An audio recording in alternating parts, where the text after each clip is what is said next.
20 minutes sous la couette ou ailleurs, 20 minutes dans votre intimité, puisque dans les spécialistes, je reçois ce matin la sexologue nantaise Marie Barraud, autrice de ce livre qui vient de sortir, La joie des amants, ou comment trouver ou retrouver une sexualité qui vous rend heureux. Alors, soyons clairs, elle va pas nous donner une liste de positions pour trouver l'orgasme, mais plutôt nous faire réfléchir à notre corps, notre désir, celui de l'autre. Tout ça donc pour trouver une forme de joie, voilà, quelque chose qui, je pense, devrait aussi nous donner une belle énergie. Le principe de l'émission, les spécialistes, c'est que vous pouvez justement poser vos questions à un pro, apporter vos témoignages. Alors le sujet est, je sais, un peu délicat, c'est vrai qu'on est dans votre intimité, mais vous êtes les bienvenus au 02 40 73 6000. Ici Loire-Océan. Bienvenue chez vous. Il faudrait faire l'amour tant de fois par semaine, que ça dure tant de minutes, éviter la position du missionnaire pas assez originale et bien sûr, avoir un orgasme à chaque fois, voire nous les femmes, en avoir plusieurs.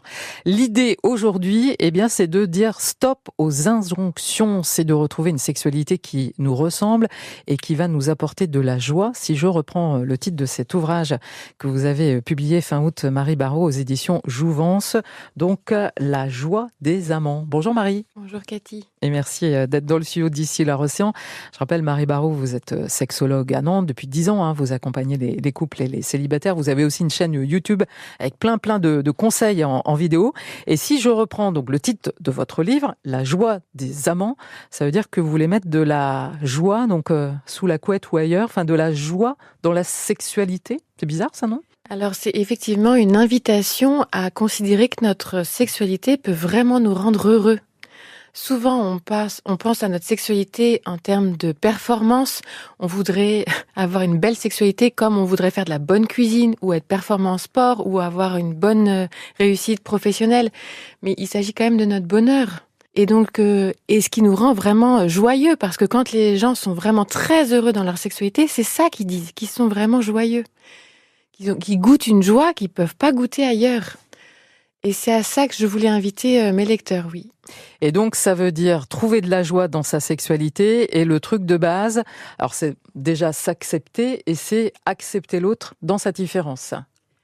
En fait, effectivement, on est souvent très attiré par l'autre, surtout quand on se rencontre. On oublie juste un petit peu avec le temps que la différence, ça veut dire faire face à de l'altérité. L'altérité, c'est ce qui nous est étrange donc. Donc régulièrement dans un couple, on va faire face à des choses qu'on ne comprend pas et qui vont nous mettre en difficulté. Ça vient piquer un peu. C'est normal, quoi, ça. Ça, c'est tout à fait normal.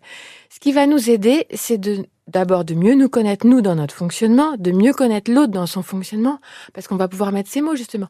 Ah, je comprends, c'est normal, il réagit comme ça, mais c'est normal, il est différent de moi, et voilà pourquoi, parce que ça, c'est masculin, ça, c'est féminin.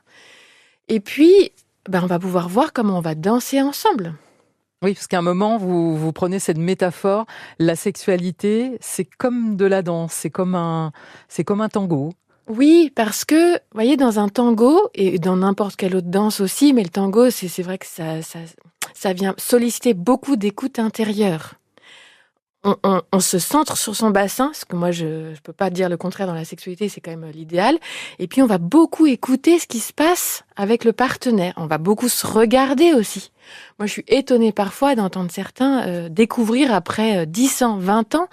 Ah oui, quand on se regarde, c'est beaucoup plus intense, c'est beaucoup plus fort. Mais bien sûr, et on peut penser à la danse pour ça, parce que, en fait, tout ce qui se joue dans la danse se joue aussi dans notre sexualité. Donc déjà, on fait plus l'amour dans le noir. Ça se fait plus, ça. Alors, je veux pas rajouter d'autres injonctions. Mais c'est vrai que faire l'amour dans le noir, c'est se priver d'un de nos sens. Et dans mon livre, par exemple, je donne l'exemple de si on se privait de nos oreilles pour faire l'amour, on se sentirait quand même très démunis. Ouais. Et alors, je sais pas comment font les personnes malentendantes, j'imagine qu'elles trouvent d'autres choses, mais elles doivent peut-être pas faire l'amour dans le noir, parce que ça ajoute de la complexité. Et donc, se priver d'un sens, c'est se priver vraiment d'une source de plaisir et d'interaction et de connexion surtout, qui est forte. Je trouve ça dommage. Et justement, on va parler de connexion dans quelques instants. Je rappelle que vous êtes l'invitée, la spécialiste d'Ici Loire-Océan, donc Marie Barraud, autrice de ce livre aux éditions Jouvence, La joie des amants. Ici Loire-Océan. Bienvenue chez vous. De la joie, du bonheur sous la couette ou ailleurs. Voilà. Évidemment, il n'y a pas que le lit et il n'y a pas que la couette. De la joie à trouver avec les conseils de la sexologue Marie Barraud qui signe donc aux éditions Jouvence. C'est sorti fin août. La joie des amants. Le premier conseil et vraiment le message que vous avez envie de faire passer ce matin, c'est pour être heureux dans sa sexualité, il faut apprendre à s'écouter et apprendre à écouter ses désirs. Oui.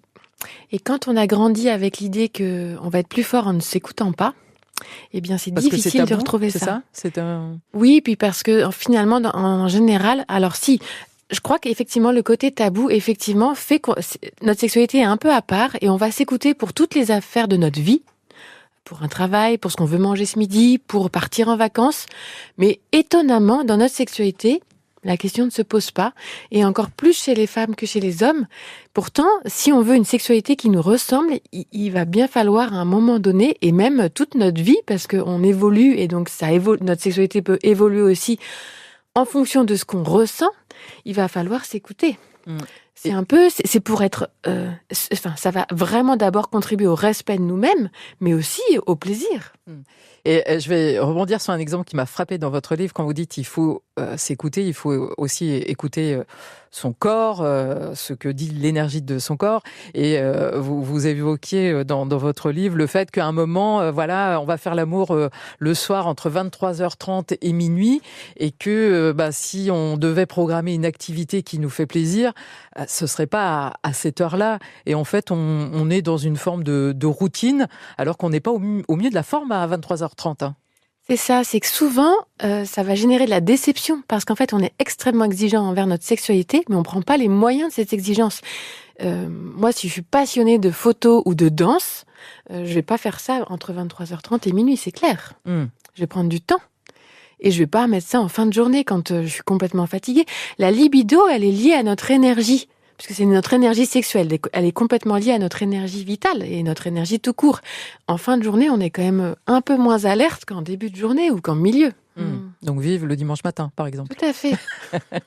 Ou alors vous citiez le télétravail. Profitez du télétravail. Bah oui, parce qu'on peut faire des pauses un peu comme on en a envie. Et si on décale un déjeuner ou si on le fait un peu plus rapidement, souvent en télétravail, les gens font du sport, par exemple. Ils pourraient très bien prévoir un temps pour avoir une relation sexuelle. Et puis évidemment la petite sieste, quoi. Tout à fait. Voilà. Donc écouter et s'écouter. Ce qui est aussi important pour trouver de la joie dans la relation sexuelle, et ça c'est le dernier chapitre 7, ça s'appelle la joie de l'alliance. C'est que la joie, elle est aussi en lien avec la connexion et donc le sentiment amoureux. Eh bien, en fait, le sentiment amoureux, s'il n'est pas nécessaire, il renforce très fortement la connexion. Parce que quand je mets de l'amour dans mes yeux, quand je mets de l'amour dans ma bouche, quand je mets de l'amour dans mes mains, quand je mets de l'amour dans mon sexe, encore faut-il y penser, parce que généralement on n'y pense pas trop. On est tellement pris par la technique, par être à la hauteur, vous voyez, on oublie que, en fait, le cœur, l'enjeu de notre sexualité, c'est quand même de mettre l'amour en acte. On dit bien faire l'amour. Et donc, de chercher à mettre de l'amour dans tout ce que je donne à l'autre et dans tout ce que je reçois, sentir aussi tout son amour, c'est sûr que c'est comme manger sans y penser et manger en étant très attentif à tout ce qu'il y a de savoureux dans ce que j'ai dans mon assiette, vous voyez. Et ça va décupler la connexion et le plaisir. Vous parlez même d'ailleurs de déguster, je vous cite, de déguster la relation sexuelle. Vous restez avec nous, les auditeurs d'ici leur océan, dans quelques instants, justement des exercices, des conseils que vous donnez, mais précisément des trucs qu'on peut faire ce soir pour justement mieux déguster cette relation sexuelle. Ici Loire-Océan. Bienvenue chez vous. Et dans les spécialistes, toujours à mes côtés, la sexologue nantaise Marie Barraud. Tiens, je reviens Marie sur un sondage qui a été publié fin juillet où il était dit que 26% des Français affirmaient s'ennuyer souvent ou de temps en temps lors de leur rapport sexuel. Terrible ça, C'est hyper triste, oui, je trouve. Et donc, d'où cette importance de s'écouter soi-même. Hein, je reprends vos conseils, et puis de se connecter. Alors, je vous avais promis, vous qui nous écoutez, des exercices pratiques. Je reprends votre livre, La joie des amants. On est sur la page 178 et vous dites, alors il y a des petits encarts comme ça de temps en temps avec des petits exercices. Et là, vous dites, vous pourriez vous poser les questions suivantes. Quand avez-vous embrassé votre conjoint sur la bouche dans un baiser langoureux qui a duré au moins 60 secondes? Ça, c'est vrai, c'est ce qu'on fait lorsqu'on est hyper amoureux les 2 premières années? Ben, j'espère, déjà. Ouais. Mais moi, je pense aussi aux ados. Les ados, ils passent leur temps à s'embrasser, mais on se rend pas compte. On a oublié, hein, quand on est un peu plus âgé, on a oublié le bien que ça nous faisait. Toutes les endorphines, toutes les hormones qui sont sécrétées. Si ça dure le smack, ça marche pas. Hein. C'est rien du tout, ça. Ouais. Or, notre érotisme, il est vraiment généré par la bouche. Et donc, on a besoin de s'embrasser. Alors, plus long. Là, on était sur 60 secondes. Quand avez-vous pris votre conjoint dans les bras, synchronisé vos respirations, savouré son contact pendant minimum 5 minutes? Toujours avec les idées qu'il faut du temps aux hormones pour être libérées. Et il nous faut du temps pour sortir chacun de sa bulle et entrer en relation. Il s'agit bien de relations sexuelles, mais rien que l'intimité, tout ça, pour être en relation, quitter son monde et s'ouvrir au monde de l'autre, ça prend un peu de temps quand même. Voilà. Et je reviens sur cette idée de dire stop aux injonctions.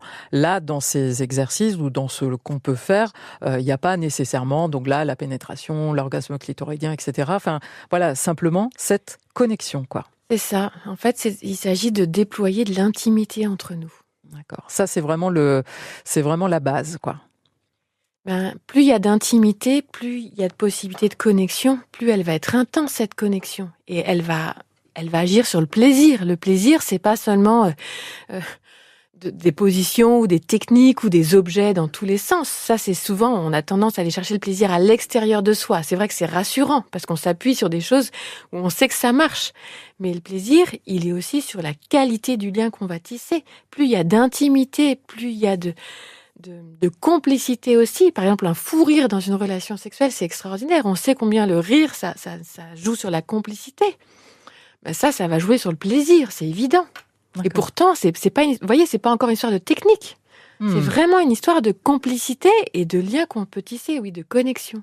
Merci en tout cas pour ces conseils précieux, Marie Barraud. Je vous invite évidemment à lire ce livre, donc La joie des amants. Voilà, une couverture rose avec un couple qui danse et qui s'enlace. C'est aux éditions Jouvence. Et merci pour tous ces conseils. Avec plaisir. Et je rappelle aussi voilà, qu'on peut aller sur votre chaîne YouTube où vous sortez plein de vidéos avec plein de conseils mais hyper précis. Marie Barraud, ça s'écrit Bareaud. Merci Marie et à bientôt. Au revoir.